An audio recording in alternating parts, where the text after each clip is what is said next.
Okay, let's dive into this.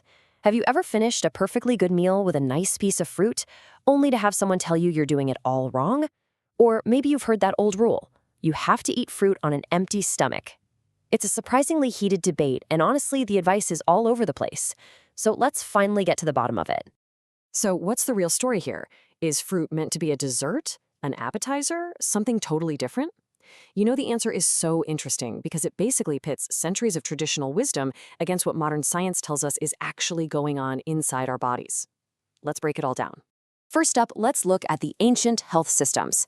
For literally thousands of years, traditions like Ayurveda from India and traditional Chinese medicine, or TCM, have had a lot to say about this.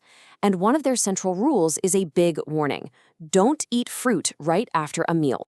Ayurveda has this brilliant way of explaining it. Picture your digestive system like a set of train tracks. Fruit is like a high-speed passenger train. It's light, it's fast, and it's designed to zip right through your stomach.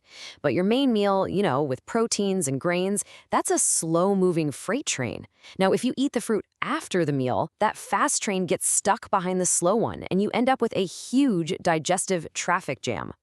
And according to Ayurveda, this traffic jam isn't just uncomfortable, it's a real problem. That fruit that's stuck starts to ferment and break down all wrong, creating this sticky, toxic gunk they call ama.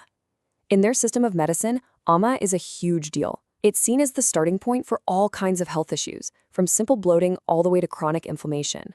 So this all leads to a really simple and memorable rule. When it comes to fruit, eat it alone or leave it alone. What this means in practice is waiting about 30 to 60 minutes after you eat fruit before you have anything else, and waiting at least a couple of hours after a big meal before you reach for that apple or banana. Now, traditional Chinese medicine looks at this through a slightly different lens, but it's totally complementary. TCM classifies foods by their thermal nature. As you can see right here, most fruits are considered energetically cooling. So TCM warns that if you eat these cold energy fruits right after a nice warm cooked meal, you risk putting out your digestive fire, which can make you feel sluggish. It's all about matching the food's energy to your body and the season. Okay, so that's the ancient wisdom, and it's been held for thousands of years. But what does modern science have to say about all this? What's actually going on in your stomach when you eat that apple after dinner? All right, this gets to the heart of it. That fear that fruit is going to ferment and rot in your stomach, well, from a scientific standpoint, it's pretty much a myth. Your stomach is an incredibly harsh place, filled with hydrochloric acid. The environment is so acidic that almost no bacteria can survive in there, let alone have a party and start fermenting your food. Your stomach is literally designed to prevent that. And here's the thing, our bodies are just so sophisticated. When you eat a mixed meal, with carbs, fats, and proteins, your digestive system doesn't get confused. It just releases a whole cocktail of different enzymes that are specialized for each job, and they all work at the same time. It's a super efficient multitasking system built for exactly this kind of thing. So, if it's not really about avoiding the danger of fermentation, then what is it about? Well, this is where the conversation gets really interesting. We get to stop asking, is eating fruit at the wrong time bad? And start asking a much better question. When can timing my fruit be a useful strategy for my health? So let's look at the first big goal, weight management. If this is something you're focused on, the timing of when you eat your fruit can be a surprisingly powerful tool. And the science on this is pretty clear. Get this. One clinical study found that when people ate an apple about 30 minutes before their main meal, they ended up eating 18.5% fewer calories during that meal. We're talking about a reduction of around 166 calories. I mean, that can make a huge difference over time. So why does that happen? Well, it's not just the fiber filling you up, although that helps.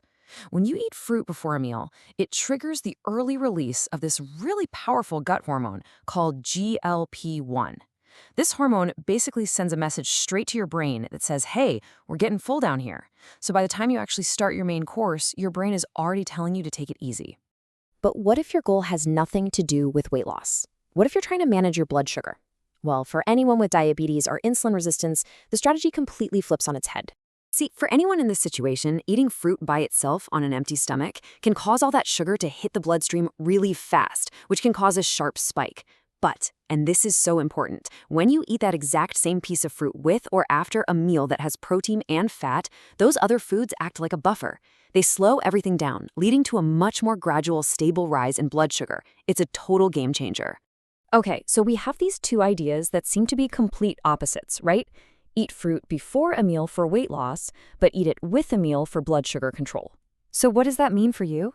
Well, it means you need a personal fruit plan, one that's based on your own specific health goals. So let's just lay out that plan. It really all depends on what you're trying to achieve. If weight loss is your goal, try having fruit 30 to 60 minutes before your meals. If you're managing type 2 diabetes, you absolutely want to integrate fruit with your meals. Use that protein and fat as a buffer. Have acid reflux? Timing isn't as important as just choosing low-acid fruits.